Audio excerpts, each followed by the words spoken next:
You know that moment when you're working on one problem and you discover you're barking up the wrong tree? Yeah, we're doing that today.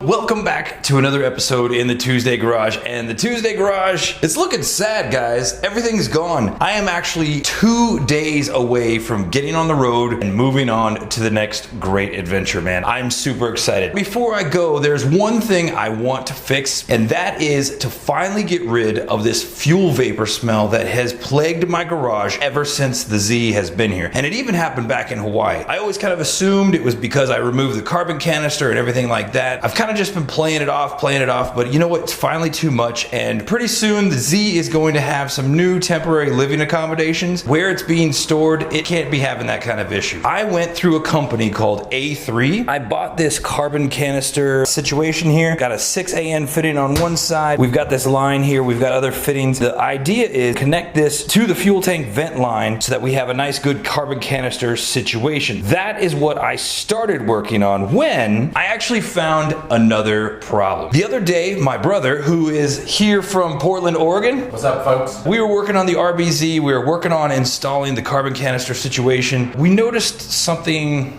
kind of strange. The fuel vapor smell was the strongest when I physically was passing by the fuel lines that run underneath the car. As soon as my nose crossed where they're at, it was extremely strong. Now, I know I don't have any kind of fuel leak. I don't have any kind of problem with my pressure. Everything's good to go. But Chris, being the smart guy that he is, he decided to do a little bit of GTSing, Google that stuffing. He found that the type of fuel lines I used, which are these vibrant nylon braided E85 rated fuel lines, actually have an issue where they sweat the vapor. I went on multiple places, he went on multiple places, and we found that, yeah, that's a thing, man. Whether it's stainless steel, whether it's nylon braided, regular rubber fuel lines, even if they're E85 rated, have an issue sweating the fuel vapor, and it just makes everything freaking stink. So the way to get around that is to use a special type of line, which is a PTFE line. I'm not gonna tell you I know what that is. I don't know what that is. It's a thing. Teflon coating inside. Yeah, I think so. Yeah. Here are the PTFE lines. It's a little bit different. You can see it's more of like a plastic tubing. Like if you look at this side by side, slightly more narrow. So I have all this line. I have all of these fittings in this box, and I have 48 hours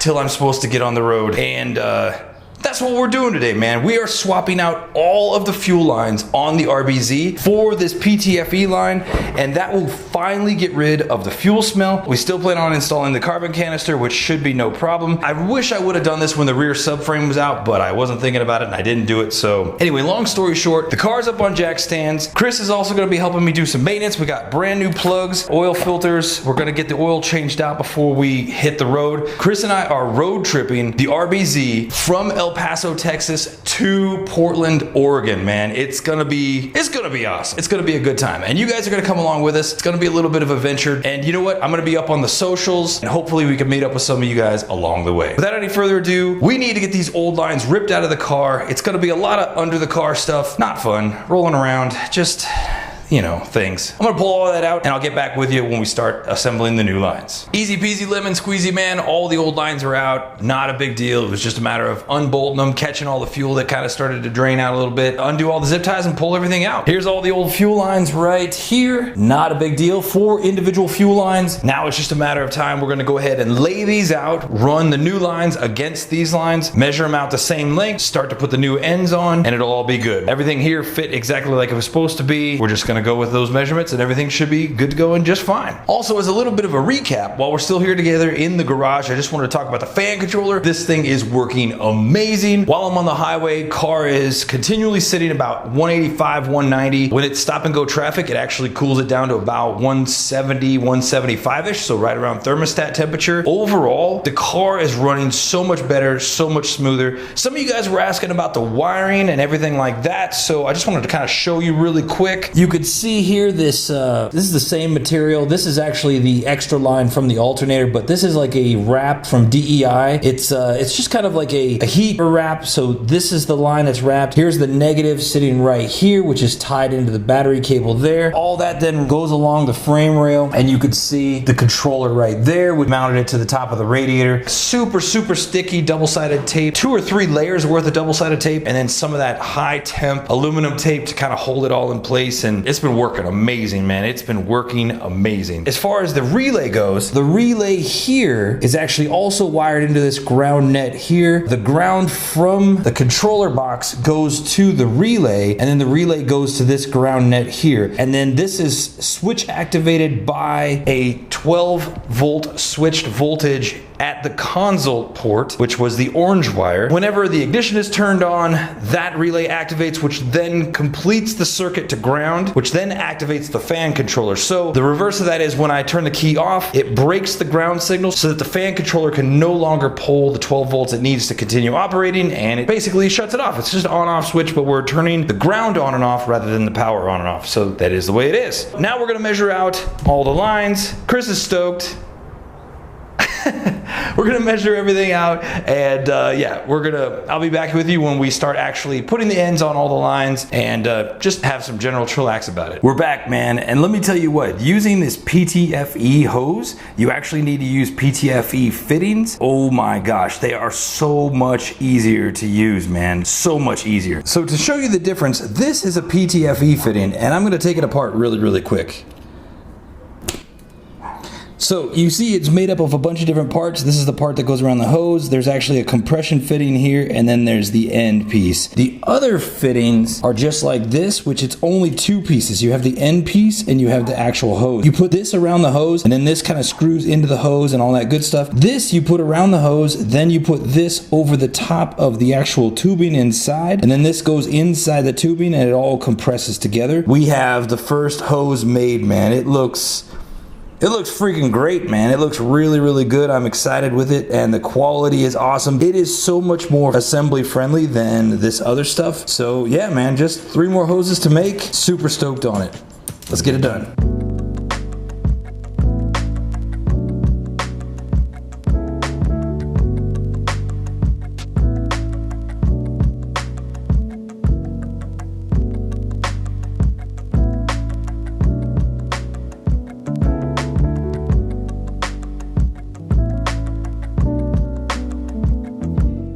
All the lines are now made, which I'm super stoked about. Everything looks fantastic and wonderful, and I haven't put them in yet because right now I want to go ahead and turn my attention to the carbon canister. I am on the passenger side of the Z. I'm gonna go ahead and mount it right here to this frame rail, and this is the good side because the other side has the filler neck that's in the way, but this side we have a great spot with the frame rail. Just gonna mount this right up there like that, and it will be sweet up out of the way. I need to mount a line. This has a 6AN fitting, which is fine because now I have extra fittings from all the stuff we just ripped out, and we're gonna run it to the vent that's right on top of the tank, kind of in the central area there. I gotta maneuver and get my way onto that, get jacked into there, go ahead and mount this thing up. Once I connected it all up, I'll come back and I'll show you just kind of how it all mounted up. It's just kind of squirrely underneath the car, so I'll knock this out and we'll be right back. Dude, this looks freaking sweet. This looks sweet. Yeah. So he's just, the good doctor is handing me the 18. Doctor. And check this out, man. This looks freaking tight. Now, I will say right now, you see all this glare right here. It's because I just scratched my freaking lens. So I guess it's GoPro 7 time, but not right now. So we're gonna finish it out with this little extra effect. So it's an extra, it's a feature. It's a feature of this film. Now it's installed, got this nice AN fitting, and it's routed to the top of the gas tank. Just putting the last little bit of muscle on here. And that's it, man. So now we actually have a carbon canister reinstalled into the car. Freaking super stoked. Should eat up all those nasty vapors. Yeah, really excited. The brand is A3. I want to say this canister here with -6 fitting, and it's full of charcoal already. I think it was roughly 140. Billet aluminum, really good quality. They have a couple different options. They also have a shorter, smaller option, so if you're looking for even more space savings, but I figured I was gonna go big or I was gonna go home, and I knew I would have the room to kind of put it on this rail, so everything's good to go. It's gonna make a difference. Good work. Clean.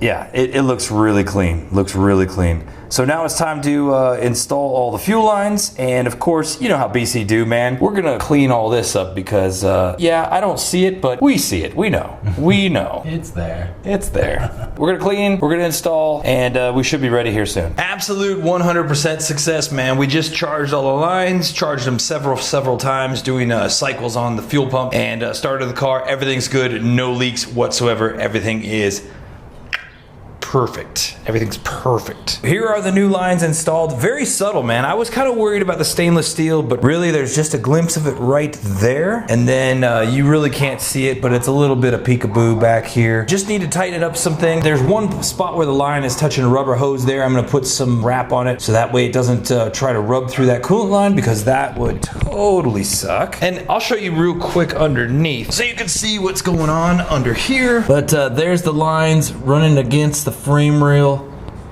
Everything is perfect, man. Super secure.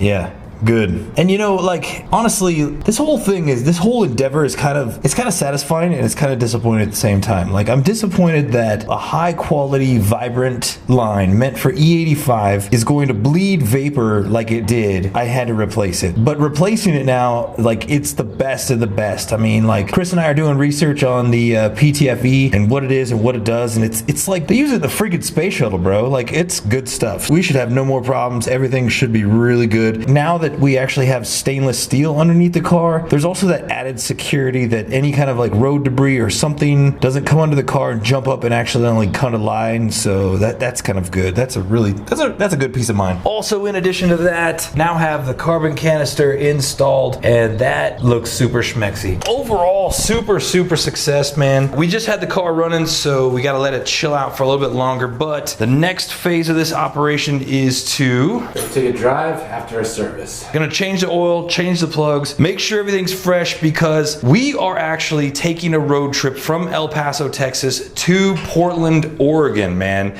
It's gonna be about a 4 or 5 day road trip. It's gonna be freaking awesome.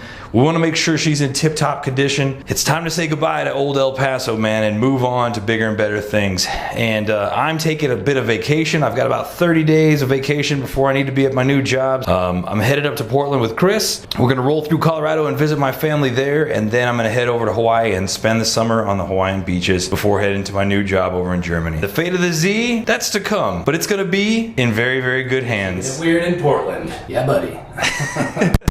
So yeah, we're gonna make sure we're recording our road trip. It should be pretty awesome. I'm looking forward to it, man. Even if it's not awesome for you, it's gonna be awesome for us. A couple of freaking old dudes like going on a road trip. It doesn't get better than that. And we have something better than a little scooter. That's right, that's right. So anyway, gonna finish the service, but that's all there is for now. Ciao a tutti and aloha. Adios. Bye-bye.